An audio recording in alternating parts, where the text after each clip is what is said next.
Bismillahirrahmanirrahim. Assalamualaikum warahmatullahi wabarakatuh. Asyhadu an la ilaha illallah, asyhadu anna Muhammadar Rasulullah. Allahumma sholli ala sayyidina Muhammad wa ala ali sayyidina Muhammad. Kama sholaita ala sayyidina Ibrahim wa ala ali sayyidina Ibrahim. Bil alamina innaka Hamidum Majid. Sebelumnya kita panjatkan dahulu doa kepada Gusti Allah Agung untuk saudara-saudara kita yang telah memberikan sholawatnya kepada channel dakwah ini, sehingga channel ini dapat dengan setia eksis hadir dalam ruang-ruang diskusi kalian semuanya dimanapun kalian berada. Tentu dengan sebuah harapan, insya Allah sholawat itu akan menjadi catatan langit amal soleh bagi mereka dan keluarganya kelak, dan insya Allah akan terbalaskan dengan balasan yang lebih baik lagi ya. Kemudian untuk seluruh pewarta terkasihku dimanapun kalian berada, di mancanegara, di dalam negeri, aku ucapkan terima kasih atas apresiasinya. Semoga selalu always dan tidak pernah never. Tetaplah bertumbuh menjadi satu pribadi tangguh yang anti skip dan anti download. Bagi yang berkenan silakan saja di share, tapi linknya ya, link kajiannya. Jadi jangan diunduh, dipotong-potong gak karuan lalu diunggah ulang. Apalagi diadu-adu dengan video yang juga potongan. Aku tidak pernah kasih izin untuk yang seperti itu ya.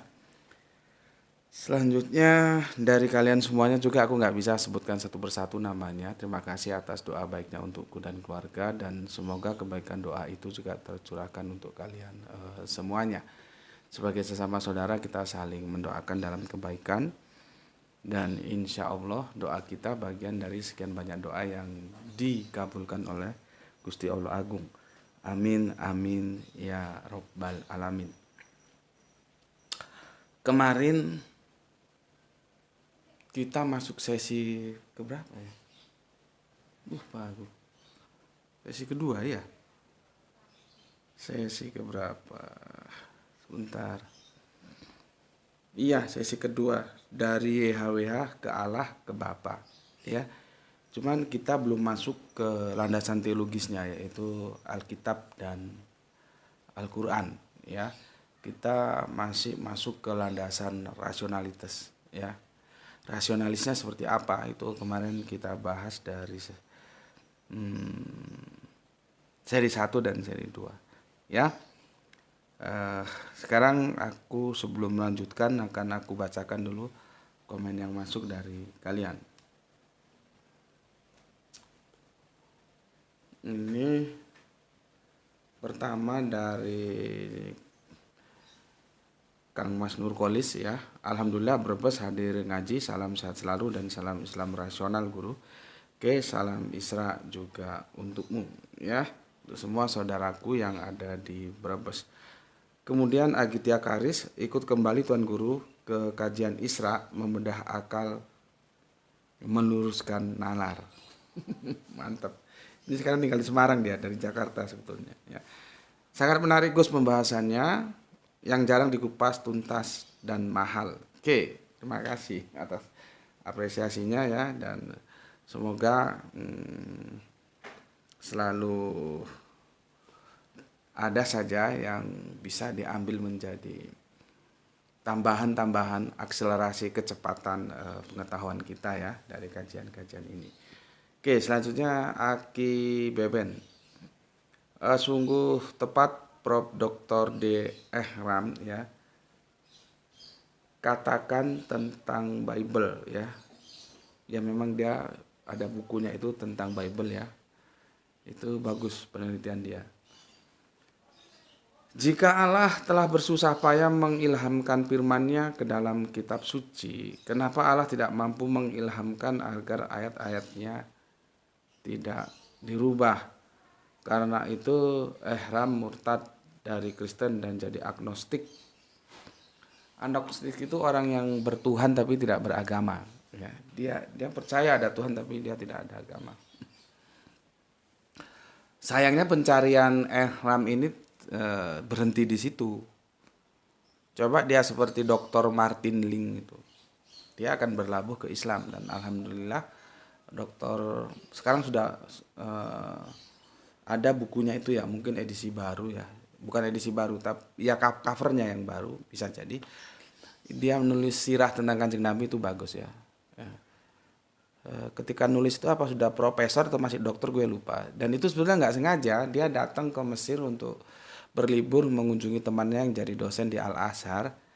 Sudah qadarullah kecelakaan, temannya meninggal, akhirnya dia yang gantikan temannya untuk ngajar. Di sanalah dia berinteraksi dengan Islam dan alhamdulillah akhirnya bersahadat dan to be Muslim ya. Dan nggak tanggung-tanggung, kerangka berpikirnya bagaimana dia menulis sirah Kanjeng Nabi itu sangat-sangat bagus sekali ya. Kalian boleh beli itu bukunya, aku recommended itu ya, Martin Link. Itu dia tuntas. Kalau si sopo ini Profesor Dr. Bade Ehram ini enggak tuntas. Harusnya dia compare lagi, cari lagi. Oh ini gue nggak setuju ini. Menurut gue ini celah teologis. Cari yang lain, bukan terus menjadi agnostisme. Ya, siapa bilang Allah tidak mampu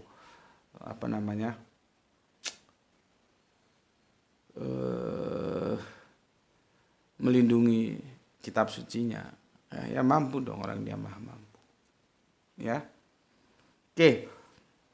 Kemudian kita lanjutkan Kang Irfan Al-Akbar ya. Masih menyimak sejarah penamaan YHWH dan Alif Lam Lam Ha dari Kerinci Jambi. Monggo ya. Salam Isra untukmu juga ya. Kemudian Assalamualaikum Gus, Waalaikumsalam, Depok hadir. Hari ini Kemenak akan menggantikan Isa Al-Masih menjadi Yesus Kristus di kalender libur nasional. Saya setuju karena saudara Kristen kita pakai standar ganda dengan istilah tersebut.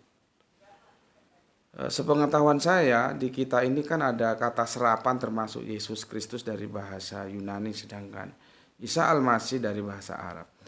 Saya jadi geli sendiri mendengarnya dan mohon diluruskan jika salah. Di Indonesia banyak kata serapan yang berasal dari bahasa Arab.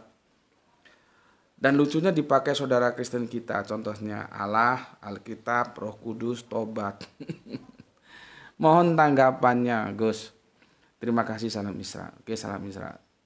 Ini berarti hampir sama ya, sama dengan apa yang kita kaji ya. Ini kan nomenklatur ya. Nomenklatur itu sesuatu yang berhubungan dengan nama ya, dipatenkan. Itu namanya nomenklatur ya. Ini Kemenak ya. Ya tanggapan gue sih gini. Kalau memang mau begitu ya semua harus dibersihkan dari bahasa-bahasa yang itu hasil serapan. Jangan hanya Yesus Kristus dipatenkan untuk menghindari Isa Al-Masih. Sebetulnya ada apa? Harusnya itu begitu. Kalau konsekuen berpikir secara logis, analisisnya masuk, ya paten dia punya tidak standar ganda, bukan hanya Isa Al-Masih saja yang diganti menjadi Yesus Kristus. Kan banyak bahasa-bahasa lain. Yang menjadi pertanyaan, ada apa? Ya, itu untuk Dian Prasetya ya. Kemudian Gispati, alhamdulillah nyimak Tuan Guru dalam Isra untuk semuanya. Oke, terima kasih juga untuk 3 buah hati merahnya ya. Kemudian ada Alif, Selasa 12 September 2023 ya. Pukul 23.43 berarti jam 11 lewat 43 menit menuju 00 ya. 5. Nabi Isa dibawa ketika masih bayi, setidaknya masih bocah karena digendong bundanya. Kisaran usia berapa? Nah ini, semakin menarik kopinya ya. Salam Isra dari Depok, tetangga Jakarta untuk semua viewer channel. Sehat, bahagia selalu dan alhamdulillah. Ini ya nggak apa-apa sih ya kalau Alif bilang nyimak Nabi Ismail dibawa ketika masih bayi, setidaknya masih bocah karena digendong bundanya. Itu penjelasan itu adanya di mana? Karena nanti kalau itu akan kita bahas kan nanti, itu kan harus ada pijakan literasinya di mana. Coba kamu cari di Al-Quran ada nggak menjelaskan itu? Atau itu kamu dapatkan dari historikal? Ya, coba kamu cari. Oke, terima kasih untuk Alif dan kita lanjutkan ke Kang Rasmi Nasmat. Bismillah, Makassar hadir Tuan Guru, salam Isra. Oke, salam Isra juga untuk semua saudaraku yang ada di Makassar. Kemudian Kang Jumat Wage, salam Isra Pekalongan derek ngaji. Monggo, monggo silahkan. Kita lanjutkan ada Kepo Mania Randu Belatung. Nyimak selalu kawan dari Kepo Mania Randu Belatung, Blora, Jawa Tengah. Oke, salam Isra untukmu. Dilanjutkan jagoan kita Riwak, Jakarta Selatan hadir Gus. Oke, monggo salam Isra untuk semua saudaraku yang ada di Jaksel. Ditaku, apa artinya ditaku? Assalamualaikum, waalaikumsalam warahmatullahi wabarakatuh. Ustadz Subandi, nggih, monggo. Kita lanjutkan Kang Saran Gipari dari Ditaku ya. Nggak tahu bahasa apa nih Ditaku, mungkin bisa dikonfir. Ada Kang Saran Gipari menyimak setelah 1 jam tayang sambil makan malam, mantap. Kemudian Kang Haryanto New, betul ya? Ini sepertinya nama baru ya. Semoga betah ngaji bareng teman-temannya di sini dan aku pesankan lihat-lihat dulu, kenali dulu ya bagaimana budaya ngaji di sini ya supaya nanti enggak melakukan hal-hal yang kontraproduktif ya. Karena belum jelas, belum tahu sudah berkomen dan itu menjadi kontraproduktif ya. Maka pesan aku monggo silahkan ngaji di sini. Selamat datang dan semoga kerasan betah bersama teman-teman. Tapi itu pesanku, silahkan ya kalau anak kampus tuh namanya apa? Ya pengenalan mahasiswa baru gitu.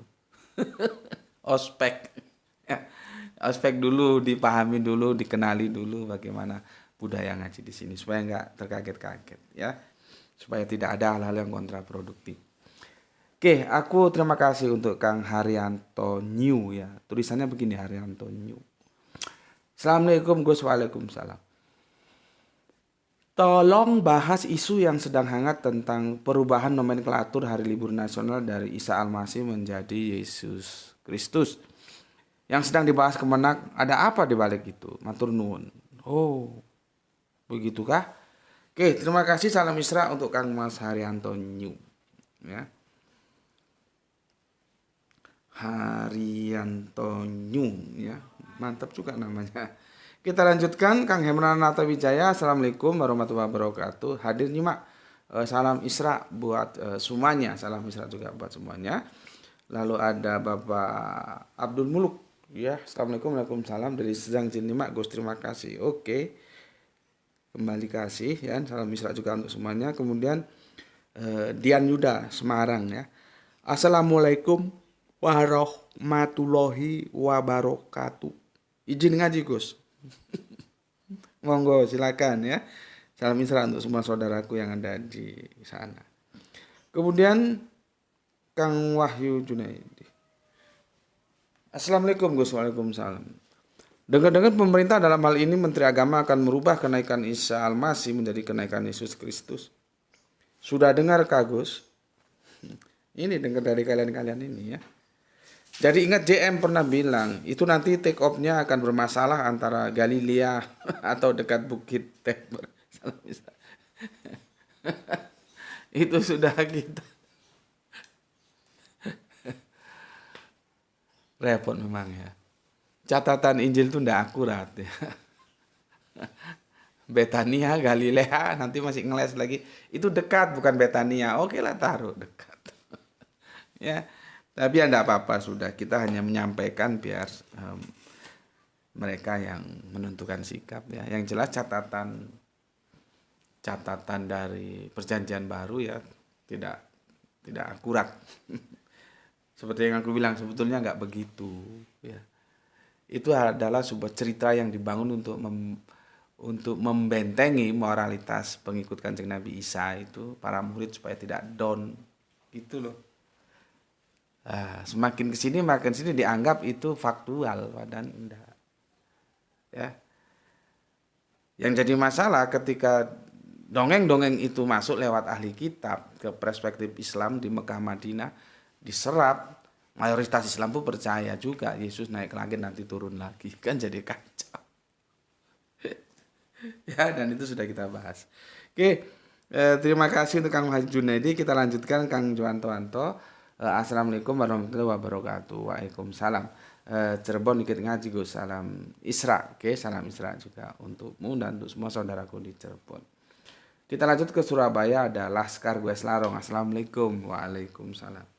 Kang Mas Aljus nyimak nomor 8. Oke, mantap. Oke ya, sudah aku bacakan semua ya.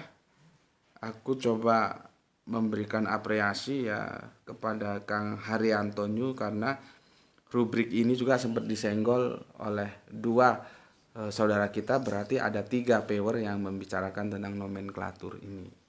Ya, aku ulang lagi dari Haryanto, nggak tahu dari mana ini ya, Haryanto New, bukan New Haryanto ya, Haryanto New ya. Assalamualaikum Gus. Waalaikumsalam. Tolong bahas isu yang sedang hangat tentang perubahan nomenklatur hari libur nasional dari Isa Al-Masih menjadi Yesus Kristus yang sedang dibahas Kemenak. Ada apa ya di balik itu? Matur nuwun. Oke, sama-sama matur nuwun. Oke, coba kita diskusikan ya. Pertama, kalian harus tahu istilah nomenklatur itu pematenan hal-hal yang terkait dengan nama. Nama apa? Ya, nama apapun. Ya, itu namanya nomenklatur. Oke, berarti tentang itu juga sebenarnya nomenklatur dari YHWH ke Alif Lam Lam H ke Bapak itu kan nomenklatur juga. Berarti sebetulnya kita nggak nganu ya, nggak out ya, out of the topic ya. Tetap aja, cuman agak bergeser ya 5 derajat sedikit lah ya. Tetap aja kita berbicara nomenklatur, tapi ini khusus memberikan apresiasi kepada Kang Mas kita yang request tadi ya. Oke. Nah, sebelum ke sana kita lihat dulu data yang ada supaya nanti kita punya gambaran yang lengkap ya.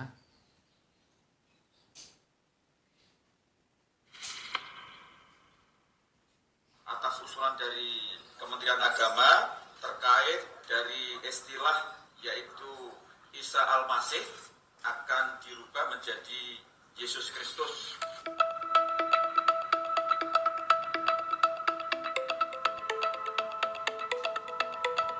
Ya, itu dari Menko PMK Kemenak ya, usul istilah Isa Al-Masih diganti jadi Yesus Kristus. Itu tadi dibacakan oleh Menko PMK. Ya. Sekarang coba kita baca tanggapan dari Kemenak gimana. Supaya data kita komplit nanti kok mendiskusikan. Ini dari berita online ya. Ini bukan Kemenak tapi wakilnya ini ya. Oke.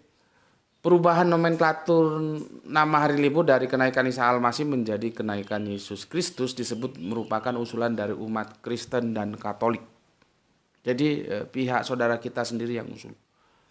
Cuman aku kurang welcome aja pengistilahan. Lagi-lagi nomenklaturnya dari umat Kristen dan Katolik gitu. Memangnya Katolik itu bukan Kristen. Kalau kita paham duduk permasalahannya harusnya usulan dari umat Kristen Protestan dan Kristen Katolik. Nah, gitu. Jadi artinya Katolik dan Kristen itu Katolik dan Protestan itu sama-sama Kristen. Ya. Itulah kadang-kadang walaupun sudah jadi wartawan kalau ngutip asal saja. Ya mungkin wawasannya tentang kristologi juga tidak ada, jadinya seperti itu. Ya. Oke, kita lanjutkan.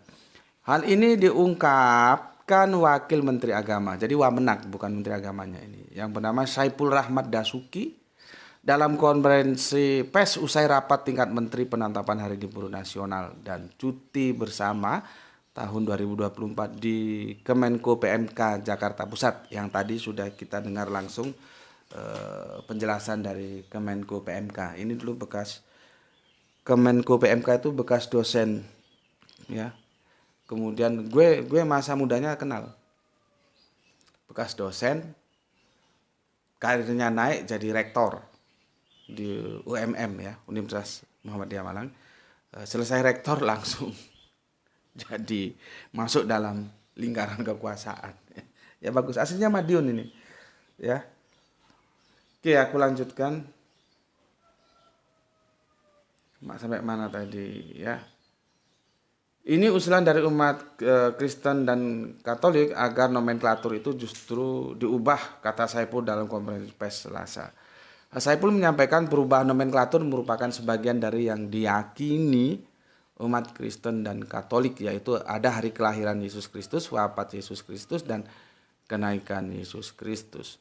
Oleh karena itu, pemerintah mengubah nama hari libur itu menjadi kenaikan Yesus Kristus yang akan jatuh pada tanggal 9 Mei 2024. Loh, ini sudah apa ini? Sudah apa namanya? Ini salah ketik tak ini? Kok 9 Mei? Mungkin salah ketik ini ya. Oke, sebagai bagian yang mereka yakini itu adalah kelahiran Yesus Kristus, wafat Yesus Kristus. Oh sorry, 9 Mei 2024 ya. Sekarang kan 2023. Sudah, sorry. Sekarang kan bener September ya, tapi kan 2023. Betul, bukan wartawannya yang salah. Gue yang kurang kopi. Oke, kita lanjutkan. Sebagai bagian yang mereka yakini itu adalah kelahiran Yesus Kristus, wafat Yesus Kristus, dan kenaikan Yesus Kristus. Jadi memang usulan mereka dan kita perjuangkan dan alhamdulillah bisa diterima oleh menteri itu. Oke. Dan ini kan waktu pembenahan setelah itu mau langsung diganti atau gimana nanti tesisnya lah ya, tapi sepertinya sudah disetujui ya. Jadi ada pembenahan ya nomenklatur itu ya. Secara keseluruhan pemerintah menetapkan hari libur nasional dan cuti bersama tahun 2024 sebanyak 27 hari, yaitu 17 hari libur dan 10 hari cuti bersama. Oke, itu yang penting ya. Sudah kita dapat poinnya tentang nomenklatur. Pertanyaan dari teman kita tadi, ada apa di balik itu? Kalau kita lihat ini Mas Haryanto ya. Yang sedang dibahas Kemenak ada apa ya di balik itu? Ada apa ya? Kalau kita lihat, tapi itu aku setuju ya. Kemenak yang diwakili oleh menterinya ya, baik pun menteri apa tadi, PMK ya, Menko dia tapi ya, Menko PMK itu formalis, artinya ya mereka minta kita usahakan dan alhamdulillah berhasil akhirnya dirubah. Cuman tidak berbicara what happened, ada apa di balik perubahan itu. Dan menurut aku itu sesuatu yang bagus karena itu domainnya kan bukan domain pengetahuan, tapi domainnya domain sosial sudah. Ya. Kita tidak boleh memasuki wilayah-wilayah saudara kita dan itu harus dihormati. Kecuali seperti ini, kita domainnya domain akademis jadinya bisa kita bicarakan. Oke. Begini ya. Bagi seseorang yang menekuni dunia comparative religion ya atau yang biasa disebut kristologi, hal ini tidak mengejutkan. Ya. Ini salah satu mereka menghindari perdebatan sengit antara Islam dan Kristen tentang who is Yesus. Ya. Yang jadi perdebatan itu kan ada satu sosok sama ya, sama dalam tanda kutip ya karena mereka bilang enggak sama. Tapi dituturkan, diinformasikan dengan dua kitab yang berbeda dengan informasi yang berbeda. Baik dalam Bible khususnya Perjanjian Baru dan Al-Quran Perjanjian Lama. Itu berbeda menginformasikan tentang Yesus itu siapa, who is Yesus. Masalahnya di situ. Dan itulah yang membuat perdebatan-perdebatan comparative religion khususnya Islam Kristen itu sampai kapanpun akan tetap subur. Gitu loh. akan tetap subur. Kalau nggak salah aku sudah bahas ini tentang silogisme dulu ya. Karena salah satu yang dijadikan argumentasi mereka sebetulnya ya itu nggak argumentatif lah. Yang satu lahir di pohon korma, yang satu di bawah maksudnya bukan di pohon kormanya. Yang satu lahir di kandang domba. Jadi berarti orangnya beda gitu. Maka aku ingatkan kalau antara Islam dan Kristen aja beda, ya itu ya sudah sangat wajar. Orang di internal Kristen aja beda kok. Kalau kalian buka Injil Yakobus, tapi itu kan Injil apokrifa yang mereka dilarang membacanya. Itu lahirnya itu enggak di kandang domba, di goa justru. Itu di goa. Ya, ketika berangkat sensus, Pak Yusuf kebingungan, ini apa gue nanti kok ditanya ini perutnya gede mau hamil. Akhirnya dia nekat, kalau kata kami di sini opo jare, apa nanti yang terjadi ya terjadilah, kita berangkat sensus itu kan. Di tengah perjalanan Bunda Maryam perutnya mules, mau melahirkan. Ya, cari sana sini tempat nggak ada Pak Yusufnya ya. Akhirnya nemu goa. Dimasukno di dalam goa dan Pak Yusuf menyuruh anak-anaknya untuk menunggui sementara Pak Yusuf cari bidan Ibrani. Sampai sebegitunya mereka. Ya, sampai urusan bidan saja mereka tidak mau kalau bukan Ibrani. Itu tercatat dalam Injil Yakobus. Teman-teman biarin aja. Ada yang protes karena ketika gue bilang Injil Yakobus. Ya. Ya dia juga mungkin nggak pernah baca gitu ya. Jadi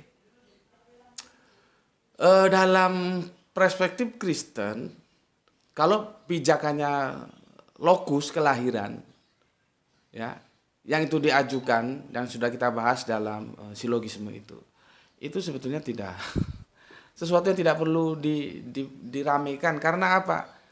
Jangankan Islam Kristen, sesama Kristen aja kacau. Yang satu bilang di dalam goa, ya, yang satu bilang di palungan. Palungan itu juga jadi masalah. Palungan itu tidak mesti kandang domba, dan palungan itu tidak mesti di dalam kandang, di luar rumah. Itu biasanya di bawah pohon gitu ya. Itu juga ada palungan. Cuman kan tafsir orang itu sudah kandang domba. Meskipun ada yang ngomong palungan itu kandang babi gitu ya. Ya terserahlah tafsirnya macam-macam. Ya. Kalau dari situ aja kita lihat itu lebih mulia mana? Dalam kekristenan ya. Palung yang itu terus kandang domba itu jadi perdebatan ya. Kemudian ada di dalam goa ya. Sementara Islam lewat Al-Qur'an di bawah pohon korma dan mengalir air di bawahnya. Mana lebih indah? Ini faktual loh ya, bukan gue ngelebih-ngelebihin Al-Qur'an, silakan baca sendiri. Di surat Maryam itu disampaikan, ya. Ya, sampai-sampai sama malaikat disuruh tarik itu pohon korma itu. Jadi sudah ada kan bersalin itu kan butuh air bersih kan.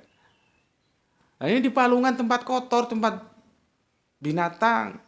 Di goa juga apek, udaranya nggak sehat, pengu namanya dalam goa, pengap, gelap lagi. Di mana cari air untuk bersih-bersih. Nah ini di bawah pohon korma, udara yang lepas. Ya, ada air mengalir untuk bersih-bersih. Apalagi yang istimewa? Goyangkan pangkal pohon kormamu. Gue dulu berpikir, wah ini nggak rasional ini. Gimana perutnya gede, pohon korma tinggi, masa sampai narik pangkal pohon korma? Alhamdulillah subhanallah gue searching ke googling, lihat bermacam-macam pohon korma. Oh, ternyata ada pohon korma yang itu nggak tinggi. Kita sandar gini aja buahnya sudah menjuntai, ya tinggal gini aja. Artinya informasi Al-Quran itu sangat-sangat logis. Dulu gue belum tahu, gue kira pohon korma seperti yang umum kan tinggi-tinggi. Terus bagaimana perut sakit mau gini kan ya sulit gitu. Ya. Jadi kan lebih indah di Al-Quran. Tapi mereka bilang seperti itu, ya sudahlah, monggo kita monggo aja, ya monggo itu. Dan banyak lagi hal-hal yang menjadi perdebatan antara Islam dan Kristen tentang who is Isa ya. Tetapi sebetulnya yang paling substansi itu adalah proses sebuah peristiwa yang itu nanti akan terkait dengan dogma yang dibangun oleh Paulus, dan itu menjadi fundamental Kristen apapun, kecuali personal ya, Kristen apapun, karena gue tahu belum ada satu kelompok kekristenan yang itu menolak soteriologi salibnya Paulus. Gue belum nemu. Kalau ada tolong gue kasih tahu atau bisa hubungi gue lewat WA. Yang gue tahu personal ya. Kalau seperti konsep teos kan itu sudah kelompok ya. Yang Unitarian itu banyak, satu kelompok sendiri. Yang opo gue Waneses banyak, satu kelompok sendiri. Yang Tritunggal opo maneh banyak, satu kelompok sendiri. Jadi sudah berupa komunitas. Tapi gue belum pernah menemui satu komunitas Kristen ya, dalam nama apalah gitu ya, komunitasnya namanya apa gitu, yang menolak soteriologi salib. Gue belum nemu. Artinya semua dari mereka menerima soteriologi salib yang dibangun oleh Paulus, sebuah dogma yang penghapusan dosa waris dari Bapak Adam dan Ibu Hawa itu. Sebetulnya fundamentalnya itu di situ. Karena apa? Dua kitab ini menyampaikan dalam informasi berbeda tentang satu peristiwa yang sama, yaitu salib. Ya. Jadi dosa kita diwariskan dari Bapak Adam dan Ibu Hawa, dan itu nggak bisa dihapuskan tanpa proses penyaliban Yesus Kristus. Kan gitu. Ya, sebetulnya perbedaan yang fundamental itu di situ. Karena itu akan menyangkut nanti terhadap iman Kristen tentang soteriologi. Soteriologi itu keselamatan. Ya. Gue baca main lu ya. 1 Korintus ya. Sorry. 1 Korintus 15:14 ya, begini.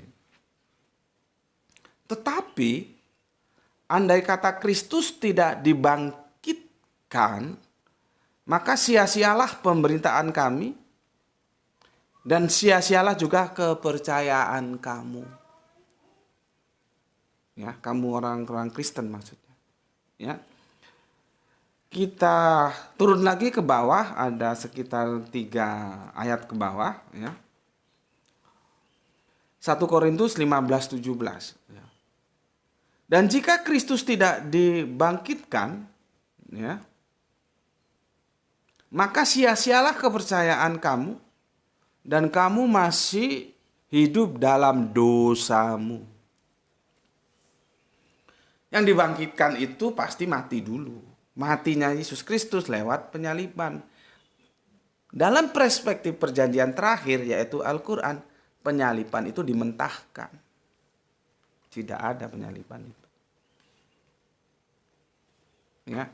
Jadi Yesus Kristus tidak tersalib. Itu masalahnya. Karena kalau Yesus tidak tersalib, kekristenan menjadi runtuh. Karena tidak ada kebangkitan. Tidak ada kebangkitan, tidak ada penebusan dosa. Tidak ada penebusan dosa, masih berdosa semua. Masih berdosa semua, rombongan masuk Gehenna. Gehenna itu neraka. Sebetulnya di situ yang paling fundamental. Ada 2, ya perhatikan ini. Ada 2 kitab suci yang diklaim bagi masing-masing kelompok Islam dan Kristen yang gue sebut perjanjian baru dan perjanjian terakhir. Menceritakan satu peristiwa yang sama, ya, yang satu nyebutnya Yesus Kristus disalib, yang satu menyebutnya Isa Al-Masih tidak disalib. Meskipun kita tahu, berulang kali aku ingatkan, kalau kita baca ayat itu kan di surat An-Nisa ya, 157, 158. Itu sebetulnya kan polemik dengan Yahudi itu. Nggak ada urusannya dengan Kristen. Coba kamu baca itu seluruh ayat ya, satu perikop. Itu adalah Al-Quran ya, menginformasikan kepada umat Islam untuk meruntuhkan kesombongan Yahudi yang sudah klaim bahwa dia membunuh, menyalibkan Kanjeng Nabi Isa. Jadi sebetulnya itu urusannya itu antara Islam dan Yahudi. Nah, kalian bertanya, kenapa kok ujuk-ujuk ini nggak terima, nggak tahu urusannya ikut nyampur kayak tahu campur? Ya itu tadi yang aku bilang, karena penyalipan itu digunakan untuk Paulus untuk membangun dogmanya yang disebut soteriologi salib atau keselamatan lewat salib. Tadi 2 ayat sudah aku bacakan. Kalau Kristus tidak dibangkitkan, maka sia-sialah ya. Kalau Kristus ya tidak dibangkitkan, maka sia-sialah pengabaran atau pemberitaan kami dan sia-sialah juga kepercayaanmu. Imanmu sia-sia. Ya. Dan jika Kristus tidak dibangkitkan, maka sia-sialah kepercayaan kamu dan kamu masih hidup dalam dosamu. Sebetulnya ini yang fundamental. Ya. Nah, sekarang dengan adanya ini strategi bukan watermelon ya, dipotong sudah bahwa Yesus Kristus itu bukan Isa Al-Masih. Perdebatan itu nggak perlu dilakukan, selesai. Gitu loh. Ya. Jadi salah satu, kita kan sudah lama berkecimpung di dunia apologetik ya, tentang kristologi. Dengan berpisahnya ya dibikinkan kolom sendiri-sendiri, oh sana pakai Isa Al-Masih, sini pakai Yesus. Terus diklaim Isa Al-Masih bukan Yesus, sudah selesai, nggak perlu ada perdebatan. Makanya gue ngomong sama teman-teman Kristen, kan biasanya ada yang ngotot tuh. Yesus Kristus bukan Isa Al-Masih. Ya sudah, kalau pendapatmu seperti itu, kamu nggak usah masuk dalam rubrik-rubrik yang itu comparative religion, karena kan beda. Yang menjadi diskusi berat di antara kita itu adalah ada 2 kitab. Gua ulangi lagi supaya lu jelas. Ada 2 kitab, satu perjanjian baru, satu perjanjian terakhir. Menginformasikan kepada kita sebagai publik sosok yang sama, yaitu pakai ini aja lah supaya adil ya, yaitu putra Bunda Maryam. Nah, selesai wes, nek kono selesai wes. Nggak ada perbedaan. Putra Bunda Maryam. Nanti kalau aku pakai nama ini Yesus, ini Isa, rame lagi ya. Putra Bunda Maryam gitulah ya. Tapi informasi yang disampaikannya berbeda, dan ini 2 ini nggak bisa dirukunkan. Maka kalau perjanjian baru benar, perjanjian terakhir Al-Quran salah.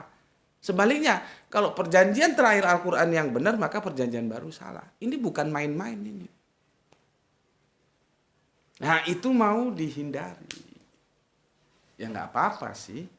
Ini sebagai bukti bahwa kalau Islam sih tidak ada masalah. Kita siap untuk hadir dalam diskusi-diskusi akademis ya. Seperti kemarin kan ada yang ngotot itu, gue juga nggak tahu. Sudah pendeta, sudah doktor ya, kok punya kerangka berpikir begitu. Sudah tutup aja kitab suci, kita buka sejarah. Loh, memangnya sejarah otoritasnya lebih tinggi daripada kitab suci?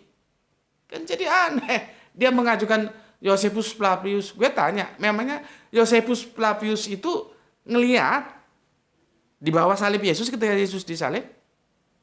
Kan enggak juga. Dia beberapa waktu kemudian baru menulis. Sumber datanya mana?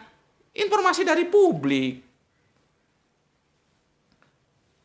Sejauh apa informasi itu benar? Sama sebetulnya, tidak jauh beda. Apa yang ditulis Flavius itu sama yang dengan yang ditulis Matius, Markus, Lukas, Yohanes. Lalu ngapain kok kita tutup kitab suci, kita baca sejarah? Memangnya agama dibangun atas sejarah? Gak lucu gitu loh. Ya gitu, sekolahnya sudah tinggi tuh, sudah doktor, tapi otaknya itu nggak beres cara berpikirnya, jadi kerangka akademisnya ngawur gitu loh. Kalau orang yang beres, orang yang gena itu memposisikan kitab suci itu sebagai literasi tertinggi. Jadi dia tidak boleh dan tidak bisa digugurkan oleh literasi apapun. Walaupun sejarah, harusnya begitu. Kok ini sudah kita tutup kitab suci, kita buka sejarah. Kan jadi kacau. Nah, dengan adanya pemisahan itu ya sudah, sekarang nggak usah rame. Nggak usah lagi masuk ke dalam rubrik-rubrik comparative religion bagi yang seperti itu, karena gue yakin cuman kan yang sudah berkata kan kelompok besar dengan wakilnya masing-masing, Kristen Katolik dan Kristen Protestan. Tapi gue yakin tidak semua kekristenan itu atau tidak semua mereka agree, setuju dengan keputusan yang sudah diambil bahwa Isa Al-Masih itu bukan Yesus Kristus, Yesus Kristus bukan Isa Al-Masih. Nggak semuanya mereka setuju. Ya, nggak semuanya. Dan ini gue kasih bocoran. Salah satu, ini personal ya, gue bilang tadi belum kelompok. Ya. Yang menolak soteriologinya Paulus itu adalah seorang doktor, ini alumni Leiden ya. Bentar, ini pakai kacamata. Ini alumni Leiden ya. Ini bagus buku ini ya. Membedah soteriologi salib, sebuah pergulatan orang dalam. Cuman ini toh yang membantah, artinya masih personal ya, itu Kang Mas Yohanes Rahmat. Ini doktornya dari Leiden, Belanda. Ya. Jadi dia menolak kalau soteriologi salib itu ada nilai teologisnya, nggak ada. Soteriologi salib itu sebetulnya nilainya politis. Bagaimana seorang pejuang berhadapan dengan imperium kekuasaan yang sedang menjajah negeri yang jadi wajar. Itu resiko yang harus diterima oleh dia sebagai pejuang. Makanya kan gue kan sempat bilang sama lu ya, semua para nabi itu sebetulnya pemimpin teologis dan pemimpin politis. Jadi Kang Mas Yohanes Rahmat itu menolak adanya dosa waris. Dia rasional banget bahwa seseorang itu yang menanggung dosanya sendiri-sendiri. Bagaimana kok bisa karena satu orang bersalah semua orang bersalah, satu orang benar semua orang benar, ngekor gitu. Bahkan dia bilang di dalam bukunya itu sepertinya kita ini tidak punya harga gitu loh. Jadi seapapun kesolehan kita kalau tidak menerima yang disampaikan Paulus tadi saudara saya, kita nggak bisa masuk surga. Itulah yang disebut dengan gracia ya, maka ada sola gracia ya. Semua sudah ditanggung Yesus gitu. Tanpa Yesus kita nggak bisa masuk surga. Itu kan sesuatu yang kalau bahasa dia itu yang sulit dia terima. Nah itu baru ada personal Yohanes Rahmat. Kalau kelompok seperti gue bilang tadi belum ada. Artinya bagi dia Yesus disalib nggak disalib sih kagak masalah. Karena ada soteriologi lain. Nah, dia menawarkan soteriologi logos bukan soteriologi salib. Nah kalau yang ada seperti dia dan menjadi kelompok itu menjadi kuat. Artinya apa? Bergainingnya menjadi ulet memang. Apakah kenaikan Isa Al-Masih itu harus diganti oleh kenaikan Yesus Kristus? Kan begitu. Belum lagi kalau bahasa. Kalau memang bahasanya mau diganti ya bukan Yesus Kristus. Yesus Kristus itu kan perspektifnya kan Yunani. Kalau mau bahasa ya kembalikan ke Armai, ke Ibrani. Eswa Hamasiah. Gitu seharusnya. Jadi gak tanggung-tanggung. Gue juga heran ya. Kenapa itu sepertinya gak diambil lewat seminar dulu di antara mereka ya. Pakar-pakar, orang-orang yang berkompeten untuk membicarakannya ditinjau dari sudut bahasa coba. Kan mereka mestinya punya lah ya pemikir-pemikir entah itu doktor, profesor. Dari sudut bahasa gimana ditinjau. Ngapain juga Yesus Kristus? Aduh. Bunda Maryam itu tidak pernah kasih namanya Yesus Kristus. Yesus saja lah. Kristus itu kan digelar yang demikian. Gak pernah kasih namanya Yesus. Esau. Ya. Esau makanya masuk ke dalam Islam menjadi Isa. Makanya guru Al-Quran gue gak mau nulis Isa. Itu gak mau. Harus dikasih tanda kutip atasnya. Karena kalau I saja dia jadinya alif. Sedangkan Kanjeng Nabi Isa nggak begitu, dia pakai ain. Makanya ini kan translate ya dari Arabiun ke Latin, maka huruf I harus dikasih koma di atasnya. Isa. Gitu. Artinya lebih dekat sebetulnya antara Esau Hamasiah sama Yesus Kristus itu lebih dekat ke Isa Al-Masih karena satu rumpun sama-sama Semitik. Kok ini harinya ke Yunani? Itu kalau mau memang benar-benar kembali ke jejak yang sebenarnya. Jangan tanggung-tanggung. Tuh Yesus Kristus juga itu kan pengaruh budaya lain sudah, bukan originalnya. Ya, Bunda Maria nggak pernah kasih anak namanya Yesus. Nggak ada. Ya, jadi itulah yang sesuatu gue sudah bilang, sesuatu yang ketidakbenaran itu repot. Dia bisa ditutupi seolah-olah benar tapi dengan ketidakbenaran yang lain. Gitu loh. Ya, ketidakbenaran yang lain. Membutuhkan ketidakbenaran lain untuk menutupi supaya ketidakbenaran yang sudah ada itu menjadi seolah-olah benar. Itu. Ya. Seharusnya ya dilayanin saja. Kalau ada diskusi teologis datang saja gitu ya. Atau diskusi kita kan tidak saling memaksa, you harus ikut gue atau gue ikut lu, kan enggak. Kita saling seperti yang gue lakukan di Jakarta. Kan kita hanya memaparkan, mau ikut nggak masalah. Ya, ikut apa yang kita paparkan maksudnya, setuju monggo, nggak setuju monggo, gitu ya. Cuman ya itu tadi, ini semua semakin membuktikan bahwa Islam itu adalah agama yang rasional, yang siap dibedah di atas meja akademik. Jadi kita tidak perlu gusar, mau mereka ganti Yesus, mau apa kok itu ya monggo-monggo aja. Kalau kita sih diajak diskusi ya oke-oke aja, nggak ada masalah. Ya, ini nggak ada masalah. Oke, itu yang aku sampaikan ya. Tadi pesanannya Mas sahabat tadi ya.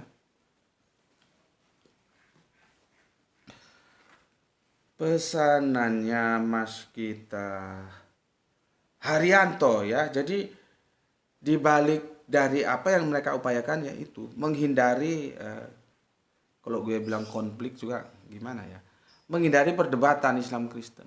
Karena kalau sudah di-cut Yesus bukan Isa, sudah nggak perlu diperdebatkan. Ya mungkin kalau bahasa gampangnya mereka sudah tidak mau atau tidak siap, itu aja lah. Ya sudahlah, sendiri-sendiri ya. You Isa Al-Masih, kami Yesus Kristus, gitu Kang Mas. Nah ini memang tidak diungkap karena aku bilang tadi, karena itu kan perspektifnya bukan dunia akademis tapi dunia sosialis ya. Masuk ke dalam terapan ya sudah, depak menghormati, dan Menko PMK juga bagus tadi menyampaikannya. Mereka minta begitu ya begitu. Nah, sekarang seperti tadi gue berpikir kok cuman Yesus Kristus. Nah karena ini ada satu PR lagi khususnya bagi kami ya, ini masih dalam wacana ya, bahwa ini juga nomenklatur yang kemarin kita bahas tentang apa, tentang alif lam lam ha, supaya jangan mereka gunakan. Seharusnya begitu totalitas ya, seperti tadi kata teman kita, totalitas jangan hanya Isa saja, semuanya jangan dipakai. Apa-apa yang berbau Arab. Karena mereka sudah memisahkan, mereka tidak tahu bahwa bahasa Arab dan bahasa Ibrani itu satu rumpun Semitik. Jadi ada beda-beda tipis. Kalau mereka salam, kita salam. Shalom alaikum, assalamualaikum. Sama itu. Barokah, baruk, sama. Cuman spellingnya aja beda, karena yang satu ada di Palestina, satu ada di Arab Mekah. Terpisah dalam sekian banyak ruang dan waktu.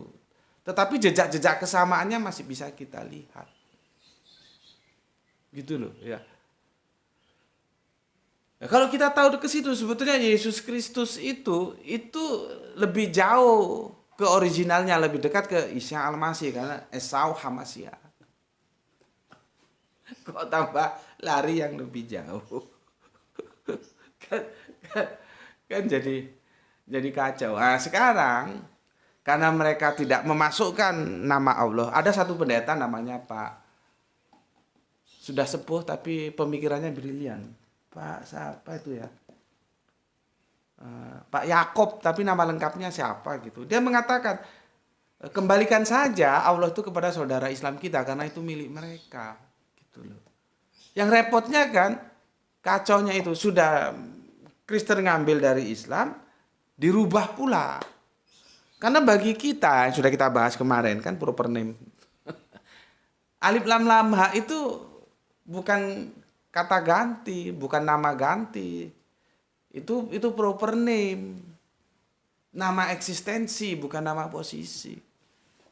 Kalau ilah, rob, nah itu nama posisi. Beda, ilah mau diterjemahkan juga boleh. Pembimbing kehidupan, rob, monggo. Guru kehidupan. Tapi kalau alif lam lam ha, enggak boleh. Itu proper name. Nah, ketika mereka ambil dari Islam, dari khasanah Islam, setelah diambil dirubah pula. Coba. Karena bagi mereka itu bukan proper name, itu menjadi nama sebutan. Nah, kok enggak itu sekalian gitu loh. Kalau itu sekalian diusulkan, kita umat Islam ini enggak perlu lagi melakukan katakanlah permohonan kepada nanti, enggak tahu nanti kalau kita melakukan itu kemana? Ke Depak juga atau langsung kemana ya? Mungkin ke Depak dulu ya, lewat anu dulu. Mungkin bisa difasilitasi MUI ya untuk memberikan sebuah permohonan kepada saudara Kristen kita untuk tidak lagi menggunakan alif lam lam ha sebagai nama sesembahan. Ya. Itu kalau diseriusin bubar itu Alkitab. Kan itu keterjemahan itu dan terjemahannya banyak bahasa serapan. Diterjemahkan di bahasa Indonesia, bahasa Melayu. Bahasa Melayu itu banyak serapan dari bahasa Arab. Itu. Cuman kan mereka nggak sadar, nggak tahu. Itulah perlunya kita belajar bahasa. Kalau diseriusin ini bubar. Seperti apa namanya yang pernah aku bilang ya. Persamaan ya bahasa itu kan akhirnya cuman sayangnya Adam Smith dia tidak dikerucutkan menjadi satu, dia berhenti di 4 ya. Jadi bahasa yang banyak di dunia ini dia kelompokkan berhenti di 4. Sebetulnya 4 itu bisa langsung ke 1, yaitu bahasa wahyu atau bahasa firman gitu loh. Dari sanalah kita membentuk budaya bahasa ngambil dari bahasa firman. Dalam konteks teologis ada Ibraniun, ada Arabiun gitu loh. Dalam konteks historis, lawong bapake podo. Bangsa Israel ya jalurnya ke Bapak Abraham. Nah, kalau orang Islam ya bangsa Arab jalurnya ke Bapak Ibrahim. Nah, nanti beda lagi. Abraham bukan Ibrahim gitu. Kacau ya. Kacau itu ya. Seperti kemarin Oski sudah jelaskan itu, aku belum sempat ke sana. Kalau kita lihat saja apa yang disampaikan terjemahan LA itu mengatakan bahwa itu namanya logika kalimat ya. Logika kalimat itu mengatakan bahwa alif lam lam ha itu ya YHWH. Nah, nanti teman-teman Kristen kalau misalkan mereka setuju, oke, usulan kita jangan pakai alif lam lam ha. Mereka pakai apa? YHWH. Sama saja gali lubang tutup lubang. Karena itu sesembahannya Yahudi. Ya kalau Yahudi izinin ya terserah saja sih.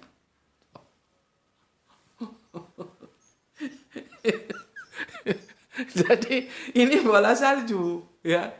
Bola salju. Makanya gimana ya? Pemahaman bahasa itu menjadi penting supaya wawasan kita itu cukup lah ya untuk melihat polemik-polemik yang ada. Karena memang begitu. Ya, nanti akan berurutan itu. Dia lepas dari Islam. Oke, kami sudah tidak pakai alif lam lam ha. Gue mau tanya pakai apa? Pakai YHWH. Ya, tinggal nunggu saudara tua kita Yahudi. Yahudi kasih izin ya monggo, kalau enggak ya masalah lagi nanti. Terus bagaimana? Mungkin mau pakai bahasa Inggris, pakai God. Maka gue ingetin, God itu juga bukan nama eksistensi, dia bukan proper name. Makanya bisa diterjemahkan. Begitu juga Lot itu bukan proper name. Ya, orang bule bilang God gitu loh. Itu bukan proper. Karena proper itu harus diberikan oleh yang punya nama itu. Makanya kan gue tanya kemarin ya di seri kedua itu, dari mana ya orang Israel itu tahu kok dia yang maha segalanya, maha agung itu punya nama YHWH, dari mana? Ya karena dikasih tahu. Sama saja kamu tahu namaku dari siapa? Karena aku kasih tahu. Begitu juga nanti orang Arab, sama saja. Kalau nggak Allah kasih tahu, nggak tahu bahwa dia punya nama Alif Lam Lam Ha. Kenapa kok jadi berbeda di sana YHWH sini Alif Lam Lam Ha? Nanti di seri ketiga kita bahas itu. Ngerti?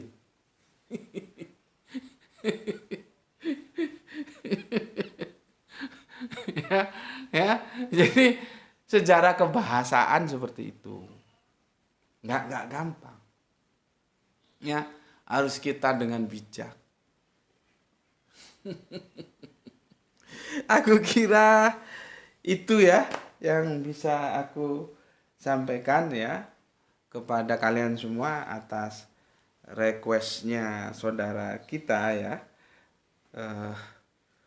yang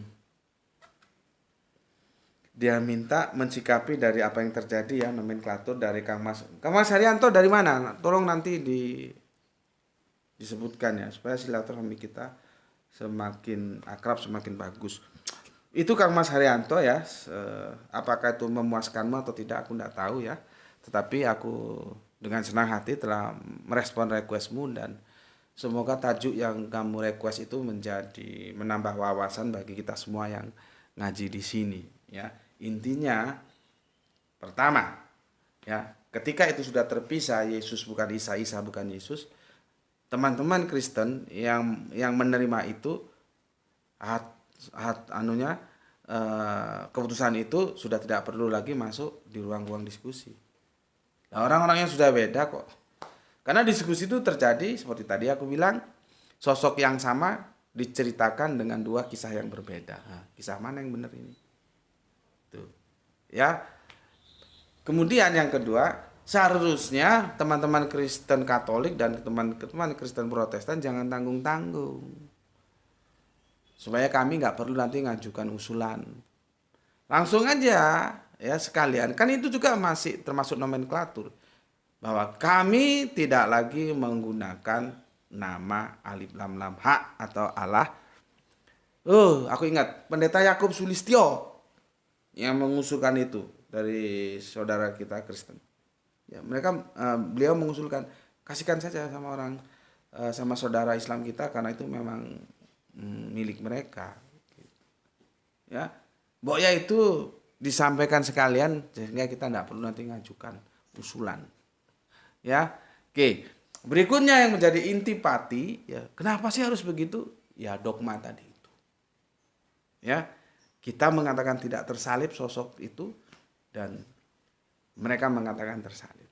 Karena apa? Kalau tidak bangkit, maka sia-sialah pengabaran kami dan imanmu sia-sia dan dosamu masih melimpah ruah karena nggak ada tembus. Itu sebetulnya duduk permasalahannya. Ya, aku ulangi lagi, cuman itu kan nggak perlu diungkap karena yang namanya Kemenak, ya, namanya kementerian, ya, PMKM atau apa itu tadi, itu kan sudah masuk ranah sosial, artinya ya sudahlah kita hormati saja. Kalau kita di sini karena ranah akademis kita boleh membicarakannya tentunya tetap dalam rasa hormat juga ya. Oke. Sampai di sini dulu kajian kita. Insya Allah besok akan kita lanjutkan tentang dari Alif Lam Lam Ha dari YHWH ke Alif Lam Lam Ha dan kemudian menjadi Bapa. Oke, terima kasih ya, terima kasih dan terima kasih. Selanjutnya pesan aku jaga Allah, jaga Kanjeng Nabi, jaga Al-Quran, jaga Islammu, jaga sholatmu dalam bingkai keindahan imanmu setelah kau mengeksploitasi rasionalitasmu yang kamu miliki. Ya, namun demikian tetap memberi hormat kepada saudara kita yang memilih jalan lain karena mereka tetap saudara kita. Ya. Oke, sama-sama berdoa kita semoga mendapatkan keberuntungan yaitu rezeki yang barokah, dan kesehatan yang prima. Kalau tidak ada itu ya, tidak ada salah satu aja, waduh bisa susah kita. Apalagi nggak ada dua-duanya, tambah susah. Cobaan apa lagi ini? Ya, oke. Semoga kita mendapatkan keberuntungan, rezeki yang barokah dan kesehatan yang prima. Nah, terima kasih. Salam Isra, Islam nasional. Alhamdulillahirabbil alamin.